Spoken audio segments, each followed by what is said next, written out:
श्रीराम जय जय राम.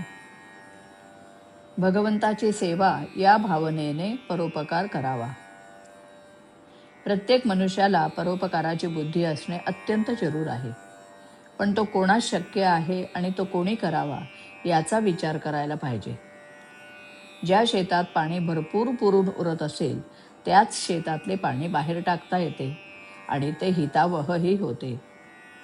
इतर शेतांच्या बाबतीत ते होत नाही, कारण ज्या शेतात स्वतःच्या पिकालाच पुरण्यापुरते पाणी नाही त्याने बाहेर टाकण्याचा विचार करणे हास्यास्पद होईल.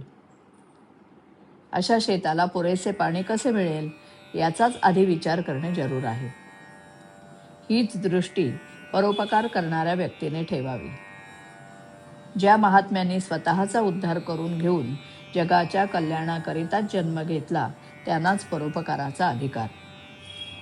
मग प्रश्न असा येतो की इतरांनी परोपकाराची बुद्धी ठेवू नये आणि तसा प्रयत्नही करू नये की काय?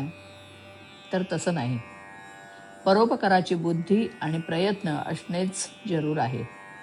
परंतु परोपकार म्हणजे काय आणि त्याचा दुष्परिणाम न होऊ देता तो कसा करता येईल हे पाहणे आवश्यक आहे. भगवंताची सेवा या भावनेने दुसऱ्याकरता केलेली मेहनत याला परोपकार म्हणता येईल आणि त्यापासून नुकसान होण्याची भीती नाही. परंतु हे वाटते तितके सोपे नाही. कारण मनुष्याची सहज प्रवृत्ती अशी की थोडेसे काही आपल्या हातून झाले की ते मी केले, मी असा चांगला आहे अशा तऱ्हेचा विचार येऊन अभिमानाला बळी पडावे आणि यासाठीच परोपकार न झालेला बरा असं म्हणावं लागतं. सबब ज्या ज्या वेळी दुसऱ्याकरता काही करण्याची संधी मिळेल त्यावेळी तिचा फायदा घेऊन मनाला अशी शिकवण द्यावी की देवा, तुझ्या सेवेचा लाभ मला दिलास ही माझ्यावर कृपा झाली आणि अशीच कृपा ठेवून आणखीन सेवा करून घे. ही विचारसरणी जागृत राहिली तरच परोपकाराच्या फंदात पडावे, नाहीतर आपला कसा घात होईल याचा पत्ताच लागणार नाही. म्हणून अत्यंत जपून वागणे जरूर आहे. परोपकार याचा सरळ अर्थ असा की पर उपकार म्हणजे दुसऱ्यावर केलेला उपकार. यावरून असे लक्षात येईल की परोपकाराला दोन व्यक्तींची गरज असते, एक उपकार करणारा आणि दुसरा उपकार करून घेणारा.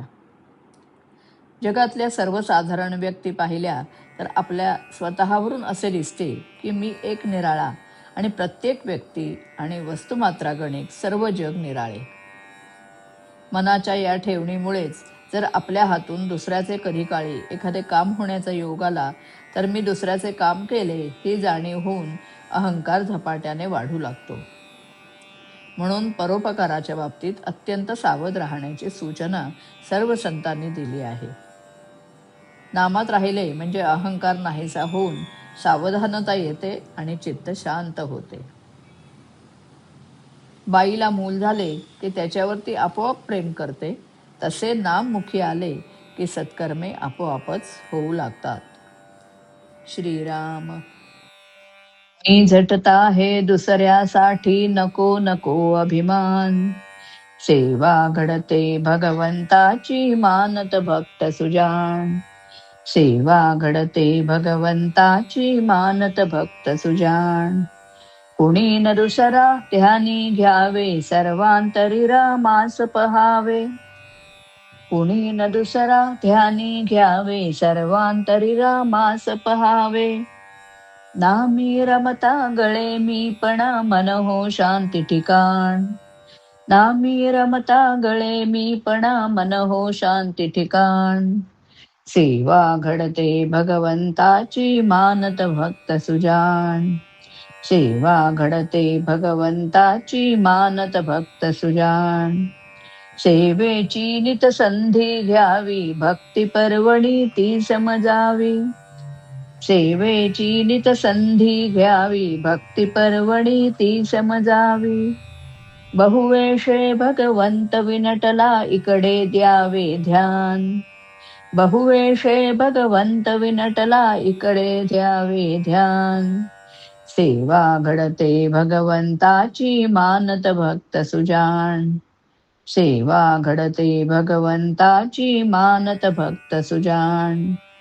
तव सेवेचा लाभ दिलासी, कृपा करुणी आपणले मजसी.